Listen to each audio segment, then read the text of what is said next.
Hey guys, it's Doris again for another episode of Wrestling News. Alright, so I want to start off with a little bit of sad news. Most of you would remember someone known as Mike Halleck, aka MCINTYRE. He has passed away. He wrestled for the WWE in the 90s. He also wrestled on the independent circuit, and I believe he was with ECW. His daughter posted news on her father's Facebook page stating that he went peacefully in his sleep. He was 55 years old, and his daughter just went on to say that this really hit home to lose my father. He will forever be in my heart and many others. I love you. Make the skies beautiful for me. WWE released a statement saying that they were saddened to learn of Halleck's death. And they went on to say Halleck's combination of size and charisma immediately captivated fans worldwide as he took the ring in a giant bullhead to highlight his half-man, half-minotaur persona. So yeah, he passed away at the age of 55. In other news, Drew McIntyre will not be on Raw next week. He apparently is going to be in a movie with Dave Bautista and Ice Cube. The name of the movie is called The Killer's Game. Dave Bautista will be the star of the movie. Apparently Bautista is a veteran assassin who learns of a life-threatening diagnosis and ends up putting a hit out on himself because he doesn't want to die a painful death from his disease. After putting in this contract on his own life, he finds out that he was misdiagnosed and actually does not have a fatal disease, and now he has to fend off an army of former colleagues trying to kill him.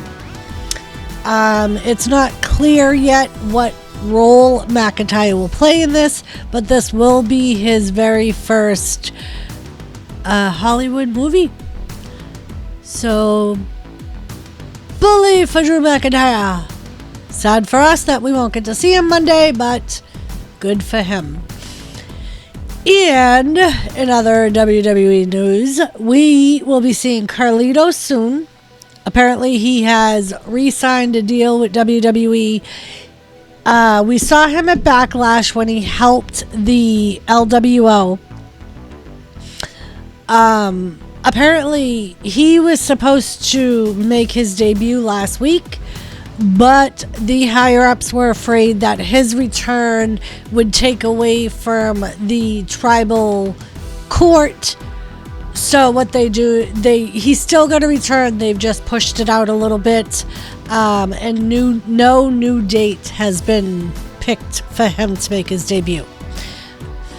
And apparently, The Rock has responded to Grayson Waller's comments about his WWE debut attire. If you don't remember, on SmackDown, Waller made his in-ring debut at Madison Square Garden. He referred to as the biggest debut since The Rock's infamous entrance at the 1996 Survivor Series.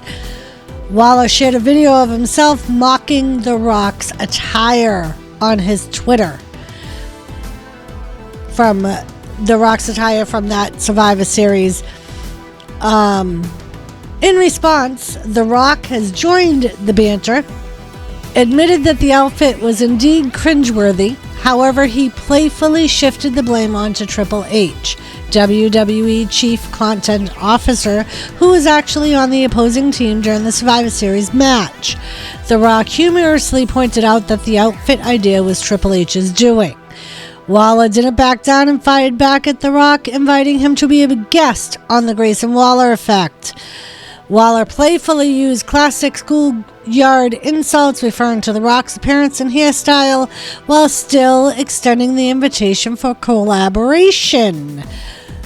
So as of now, The Rock has not responded to the invitation, but as you can guess, this is leaving fans curious. Waller has insulted Cena, gone against Edge. Now he's going after The Rock.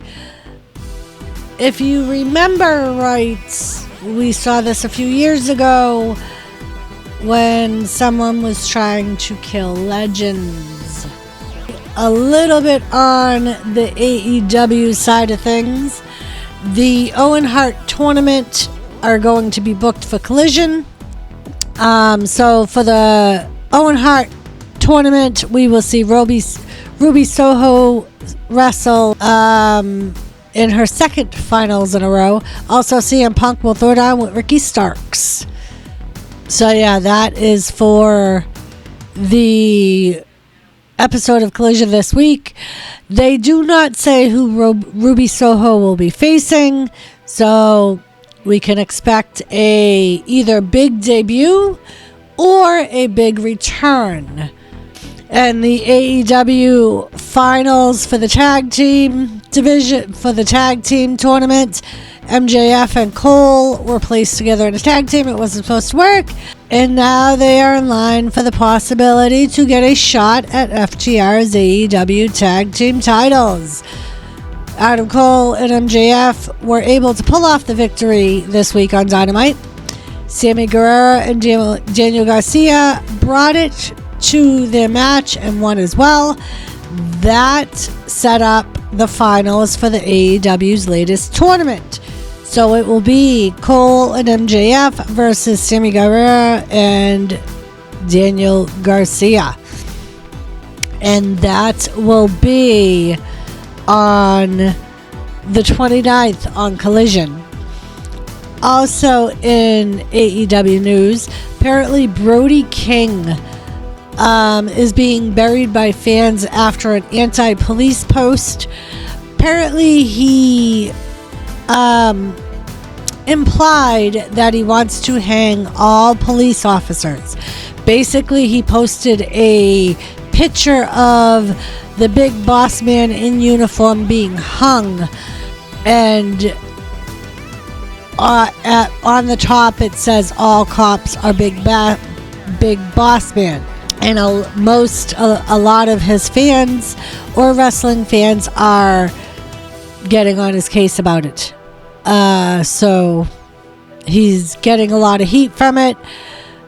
Will it kind of be brought out into his AEW thing? I don't know. Let's see. Also, back to WWE. If you didn't hear, which you probably have heard by now, there was a backstage argument after Raw concerning the main event, the six-man tag. Apparently that match was added right before Raw went on the air. It was changed from a one-on-one match to a six-man tag match. So there was a lot of bumps in the match that did not go off as they should have. And basically, apparently, the two sides kind of pointed fingers at each other, and it didn't get physical, but there was a disagreement about whose fault it was. And someone close to the story just said, with the company's business on fire, everybody is especially sensitive to making sure they do their part to keeping it going, and that's going to lead to butting heads over the right cause of action for segment match, especially with many hot acts at the same time. A lot of people were questioning how a big match like that ended up going awry with 5 out of the 6 competitors being veterans. But yeah, it's been attributed, the mishaps in the match have been attributed to last minute alterations that we've seen a lot more lately. Well, apparently that's what happened with that. And not all 6 individuals were ready to be in the ring. So yeah, no physicality in it, just a verbal disagreement on whose fault it was and how it looked crappy. And for AEW, Jim Ross gave a health update this week. He was part of the Collision episode back in June, but took a fall on the morning of the event and didn't sound like himself on the broadcast. Ross said after the show that he would be taking time off. He went on to talk about his sciatic nerve, and he said, I didn't realize how crippling that is. And trust me, people, I get aggravated by my sciatic nerve because of my arthritis. It can be crippling. It's incredibly painful. It's been driving me crazy. It was 3 days where I had a hard time even walking to the bathroom. It's not been good the last week or two, but I see improvement. I see direction. I have to hope that it's going to be fine. So as of right now, he's just not, even though he could possibly work, they don't want him traveling because of the antibiotics, and they're worried about infection and blood clots and things like that. He's hoping to be back for All In, but isn't 100% positive. So we wish JR a speedy recovery. Hope everything goes well. If you hear of anything I did not talk about, let me know, and I will look into what you say it is, and I will cover it on my next deal. Thanks, guys. You know I love y'all. Thank you for joining me. Mwah. Peace. Love ya. I'll see you Friday. Bye.